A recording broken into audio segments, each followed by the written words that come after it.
Alright guys, so we've made improvements on the build.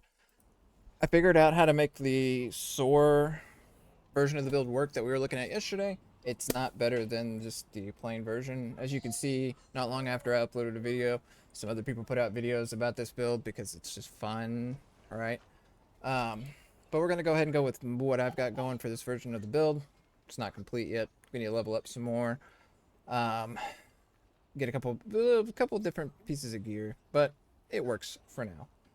But anyway, I'm just gonna do tier 35. I know that it can do more and other people are farther ahead, but I kind of just want to breeze through it and then get to the point, you know? My videos, I don't like them being super long. So, alright.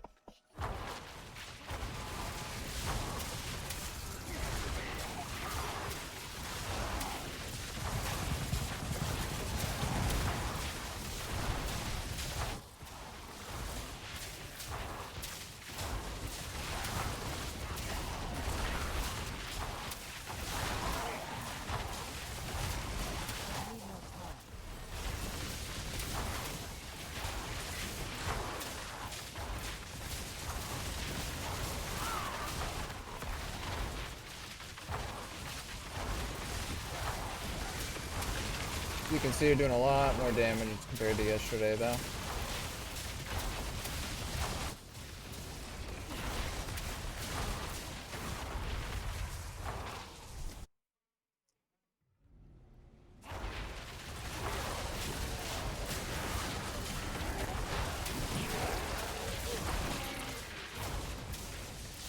Accidentally fat finger the key.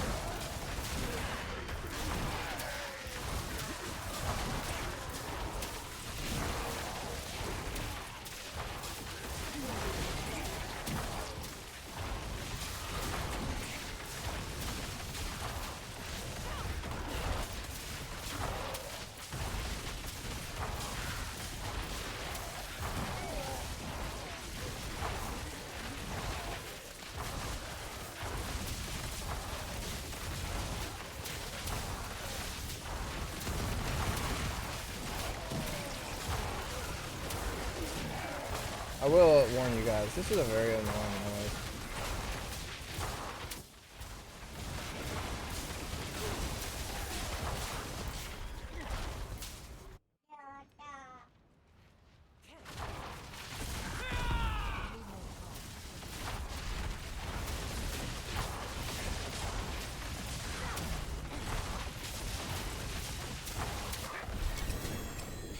Easy peasy. How many failures are we gonna get? One failure at least? Yep, one. Sad. So anybody that's curious about how the sword build works, this helmet reduces cooldown, yada yada. So it makes the sword build work as well. I'll show you that real quick. So all I gotta do is change boots, and it lets you infinitely use soar. And it infinitely uses vortex with turbulence on the pants, but it just doesn't work out the way you would hope it would, you know?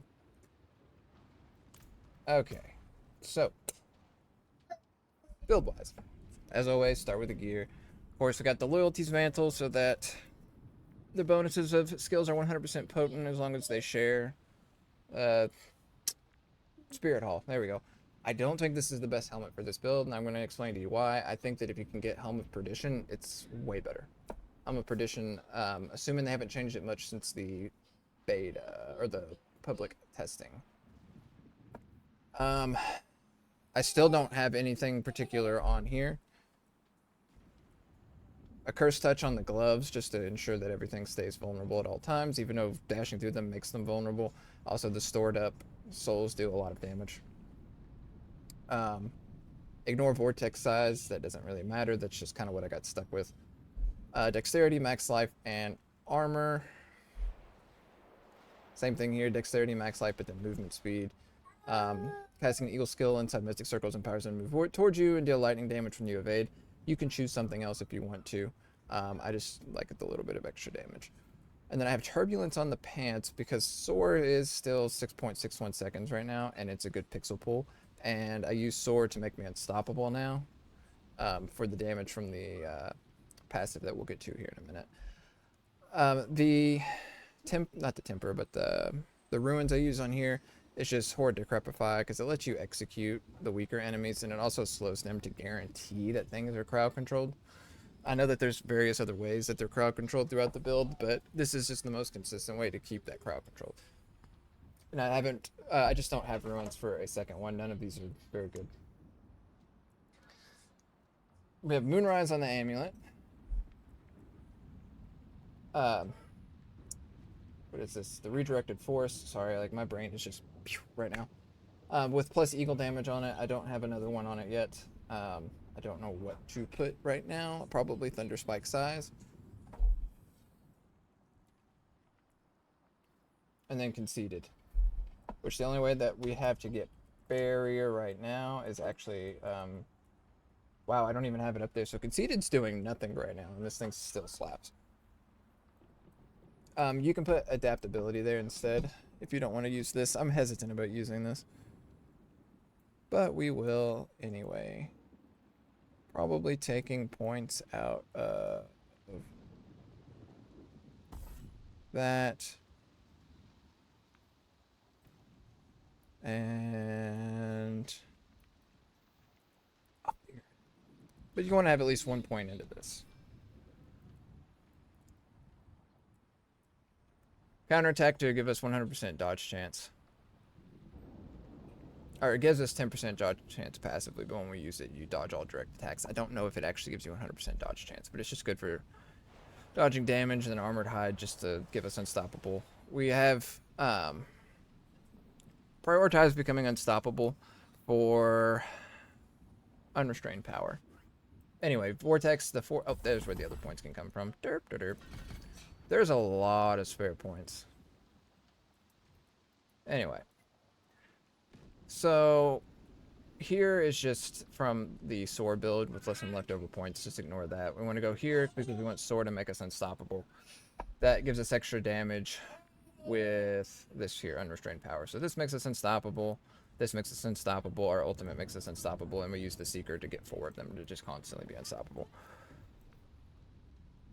Coming down here, make sure you have points into Brilliance. On the amulet, this is going to be better. The reason I'm just kind of like passing by what is on the stats for here is because as long as it's like max life, crit strike chance, crit strike damage, you know, we got attack speed is good, vulnerable damage is good, dexterity is good. On here, movement speed, critical strike chance, dexterity, those are all good, but Brilliance is technically going to be best. So, and then we already went over this. This is the layout for this, just max points in everything except for Spiritual Attunement and Sustenance. This just is how we get to the other ones. And then we use Vital Strikes. Paragon board wise, so far, we just have Headhunter, Spirit, and Exploit. Convergence, and we're making our way to Revealing. This is Revealing, right? Yeah, okay. For a second I was like, is it Reveling? Anyway, I know that this was kind of like an build guide, but I'm tired. But this build slaps, guys, so I appreciate you guys watching. I promise I'll put a little bit more effort into my future videos. I just don't want to take a whole lot of time to make the videos and have to redo them and re-edit them and make, you know, to edit them at all for the most part, and to like make sure my voice and stuff is, I'm not umming as much as, you know, I in all my videos, but a lot more whenever I just like trying to come up with stuff on the fly and I didn't think about it. But I'm trying to get back into the game and level up and all that stuff instead of sitting here talking. So, appreciate anybody who watched. Make sure you like, comment, subscribe, all the generic YouTube stuff, and I'll catch you guys in the next one.